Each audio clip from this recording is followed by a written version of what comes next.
go yard. I got so much motherfucking design on right now.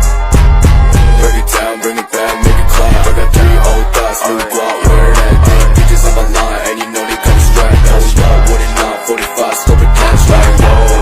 How you fucking with these hoes up? Assalamualaikum warahmatullahi wabarakatuh.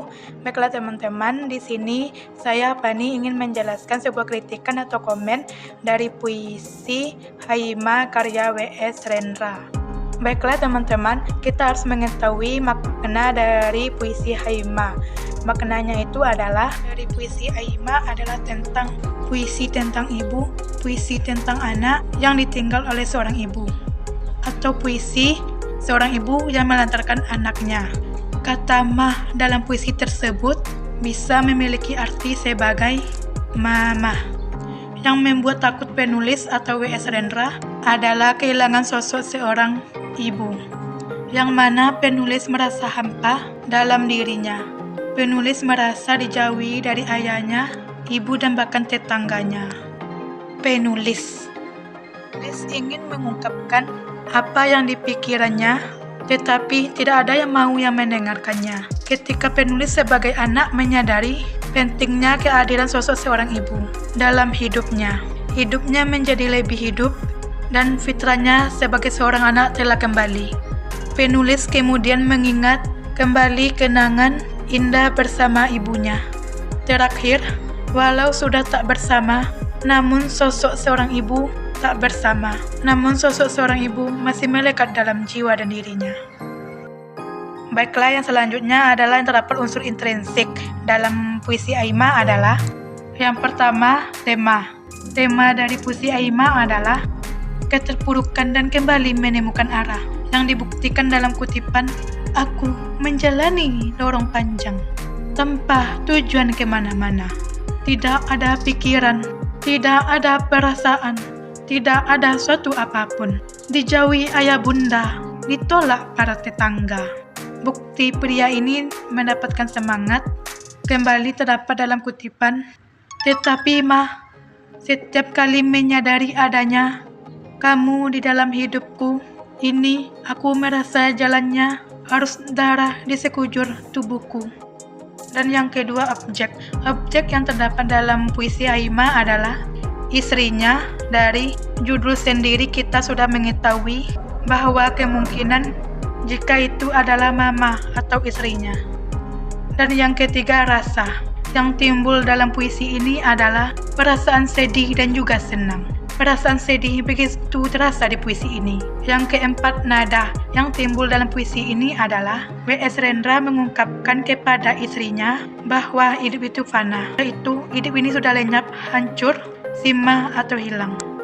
Yang kelima, tujuan. Tujuan yang terdapat dalam puisi Haima ini adalah penulis mencurahkan hati ianya karena ia merasa kehilangan arah tujuan hidup, kesepian, dan ditelantarkan. Penulis juga memberitahu bahwa semua orang mempunyai hak dan kewajiban. Dan yang keenam, diksi. Diksi ini lebih ke arah keindahan bahasa. Diksi yang diambil W.S. Rendra adalah fana, yang berarti lenyap fitrahnya, yang sifat aslinya. Dan yang ketujuh, pengimajinasian. Pengimajinasian dalam puisi ini lebih ke arah yang visual, tetapi jika dilihat dari gaya bahasanya, lebih ke arah perasaan untuk visual. Dan yang kedelapan, rima. Rima yang terdapat dalam puisi ini adalah rima tertutup, yaitu pada kutipan, atau aku telantar di pasar, aku berbicara, tetapi orang-orang tidak mendengarkan. Yang kesembilan, irama. Yang terdapat dalam puisi ini adalah lemah, lembut, dan pasrah.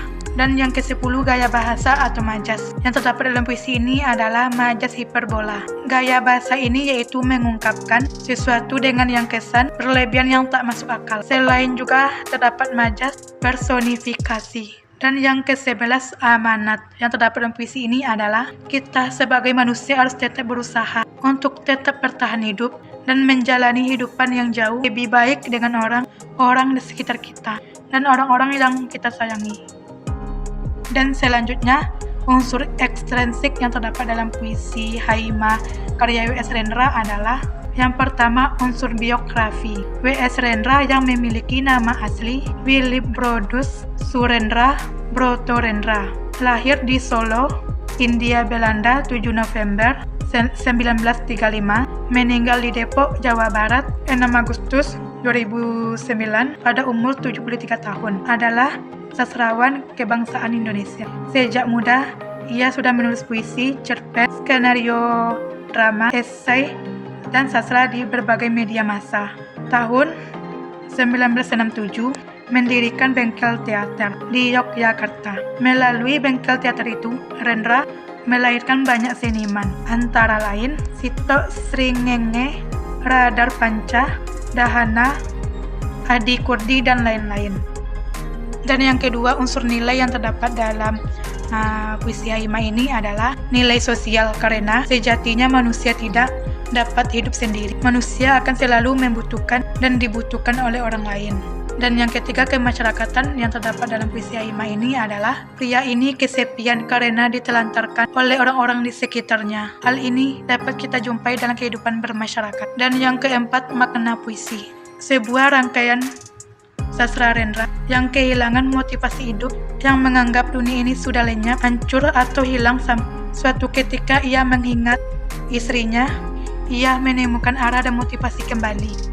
Baiklah, selanjutnya saya akan membacakan puisi yang berjudul Haimah karya W.S. Rendra.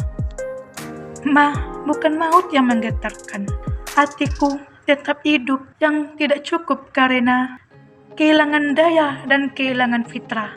Ada malam-malam aku menjalani lorong panjang tanpa tujuan kemana-mana. Hawa dingin masuk ke badanku yang hampa padahal angin tidak ada.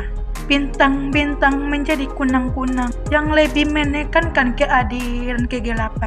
Tidak ada pikiran, tidak ada perasaan, tidak ada suatu apa. Hidup memang fana, tetapi keadaan tak berdaya membuat diriku tidak ada. Kadang-kadang aku merasa terbuang ke belantara, dijauhi ayah bunda dan ditolak para tetangga. Atau aku terlantar di pasar, aku bicara tetapi orang-orang tidak mendengarkan. Mereka merobek-robekkan buku dan menertawakan cita-cita. Aku marah, aku takut, aku gemetar, namun gagal menyusun bahasa. Hidup memang fana, itu gampang ku terima. Tetapi duduk memeluk lutut sendirian di savana membuat hidupku tidak ada harganya. Kadang-kadang aku merasa ditarik-tarik orang kesana kemari, mulut berbusa sekedar karena tertawa.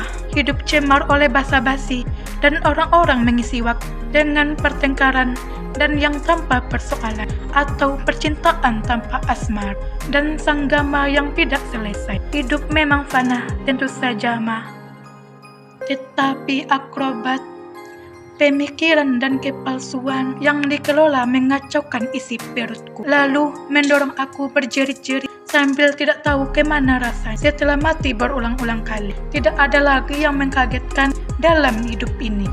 Tetapi setiap kali menyadari adanya kamu di dalam hidupku ini, aku merasa jalannya arus darah di sekujur tubuhku. Kelenjar-kelenjarku bekerja, sukmaku bernyanyi, dunia hadir. Cicak di tembok berbunyi, tukang kebun kedengaran berbicara pada putranya. Hidup menjadi nyata, fitraku kembali mengingatkanmu, adalah mengingat kewajiban sehari-hari, kesederhanaan bahasa prosa, keindahan isi puisi. Kita selalu asik pertukaran pikiran, masing-masing pihak punya cita-cita, masing-masing pihak punya kewajiban yang nyata. Hai apakah kamu ingat?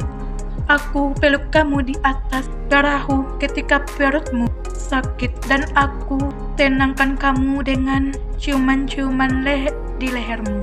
Masya Allah, aku selalu kesengsem pada bau kulitmu. Ingatkah waktu itu aku berkata, kiamat boleh tiba, hidupku penuh makna.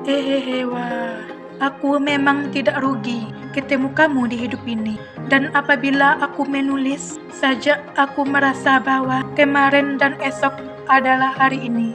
Bencana dan keberuntungan sama saja, langit di luar, langit di badan bersatu dalam jiwa.